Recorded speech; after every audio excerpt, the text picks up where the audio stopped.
tout le monde et bienvenue dans les vitamines du cœur. Je suis Audrey Mac et aujourd'hui, nous allons parler de Dieu. Il ne veut jamais, jamais, jamais être votre copilote. Qu'est-ce que je veux dire? Dieu n'est pas intéressé à être assis dans le siège du passager, là, et vous aider. Non, Dieu veut être derrière le volant de votre vie. Qu'est-ce que ça veut dire? Il veut vous diriger. Il a des plans pour vous, des rêves pour vous, une vision pour vous, mais vous devez le laisser conduire. Voyez, Dieu, il n'est pas intéressé à bénir vos petits plans, votre petite vision, votre petit rêve. Non, Dieu veut vous donner des rêves. Dieu veut vous donner des visions, mais il veut conduire.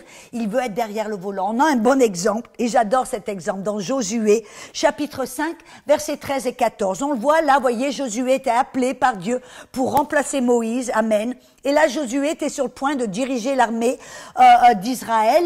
Il était sur le point d'aller se battre contre la ville de Jéricho. Et alors, tout d'un coup, qu'est-ce que la Bible nous dit? Dans le verset 13, comme Josué était près de Jéricho, il leva les yeux. Alléluia. Il regarda et voici un homme se tenait debout devant lui. Et cet homme, c'était quoi? C'était l'ange de l'Éternel avec un A majuscule qui représente la forme incarnée de Jésus. Amen. Il dit, il y avait un homme se tenait debout devant lui, son épée nue dans la main. Il alla vers lui et lui dit, es-tu des nôtres ou de nos ennemis? Ou en d'autres mots, es-tu pour nous ou contre nous, pour nos ennemis? Et écoutez un peu ce que l'ange de l'Éternel a répondu. Il a dit non, non, mais je suis le chef de l'armée de l'Éternel. Alléluia, j'arrive maintenant. Ça a l'air d'être une réponse un peu bizarre, n'est-ce pas? En autre mot, on dirait qu'il est passé à côté de la plaque. Parce qu'il lui dit, es-tu pour nous ou contre nous? Il dit non, mais je suis le chef de l'armée de l'Éternel. Qu'est-ce que là, Jésus voulait dire? Qu'est-ce que c'est quel était le message qu'il voulait lui communiquer? Il voulait lui dire, non, non, je suis pas pour vous, contre vous. Je suis pas là pour bénir tes plans. Je suis pas là pour t'aider. Non, je suis là pour diriger. Je suis là pour être devant l'armée d'Israël et je suis là pour vous dire quoi faire, où le faire, comment le faire. Point à la ligne. Voyez, Dieu, comme je l'ai dit, n'est pas intéressé d'écouter nos petits plans et de bénir nos petits plans, d'écouter notre petite vision et de nous aider dans notre petite vision. Non, Dieu, il veut être derrière le volant pour nous diriger, amen, et c'est pour ça que Dieu, vous savez, il est appelé notre berger. Un berger est appelé à diriger les brebis, êtes-vous d'accord? C'est pour ça que dans Psaume 23, il dit « Dieu est mon bon berger, je ne manquerai de rien. Il me dirige vers les eaux paisibles, il me conduit, amen, dans les sentiers de la justice. » Et on voit là que des fois, quand je marche dans la vallée de l'ombre de la mort, pourquoi?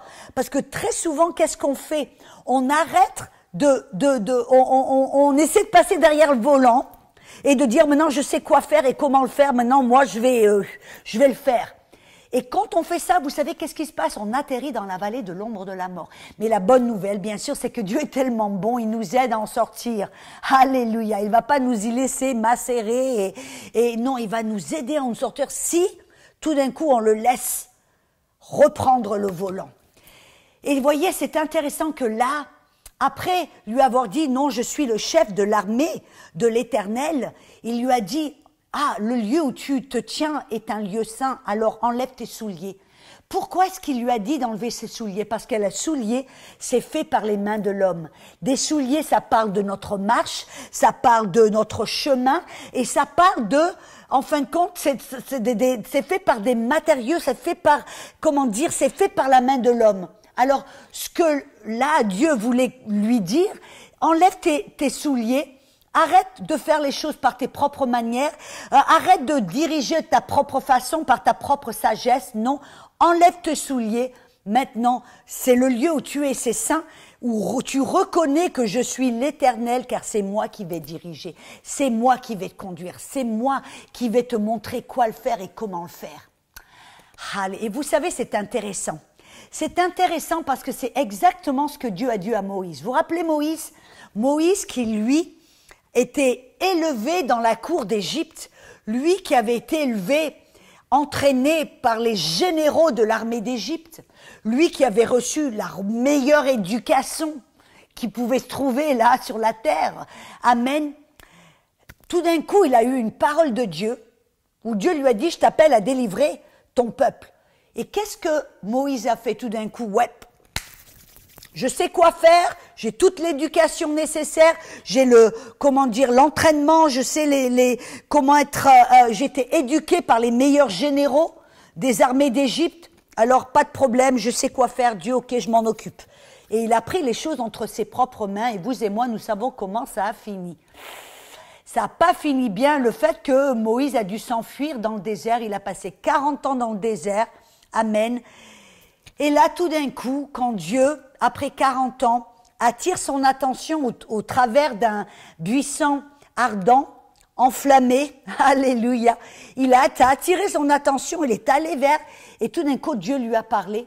Et qu'est-ce qu'il lui a dit? Moïse, enlève tes souliers, car le sol où tu es est un lieu saint. Pourquoi, encore une fois, il lui a dit d'enlever ses souliers, en lui disant simplement, hé Moïse, ok, je te rappelle à délivrer Israël du pays d'Égypte, mais cette fois-ci, c'est moi qui vais diriger. Cette fois-ci, c'est moi qui vais prendre les choses en main. Cette fois-ci, c'est pas toi qui vas faire. Enlève tes souliers, ta façon de faire les choses, la chose qui est faite par les mains des hommes. Non, non, non. Laisse-moi derrière le volant. Laisse-moi te diriger. Laisse-moi t'éduquer. Laisse-moi. Voyez comme Paul. Voyez Paul, lui qui avait l'éducation meilleure, pharisien des pharisiens. Paul qui avait un pédigré à haut dans le pays d'Israël. Paul qui aurait pu savoir tout faire, comment le faire et où le faire. Paul a dit non. Je considère mon pédigré, mon éducation comme du fumier. Je le jette. Non, je vais me laisser guider par Dieu. Je vais me laisser diriger par Dieu, car Dieu sait comment faire les choses. Et je vais simplement me laisser guider par sa main. Et vous savez, c'est pour ça que Dieu nous a envoyé le Saint-Esprit.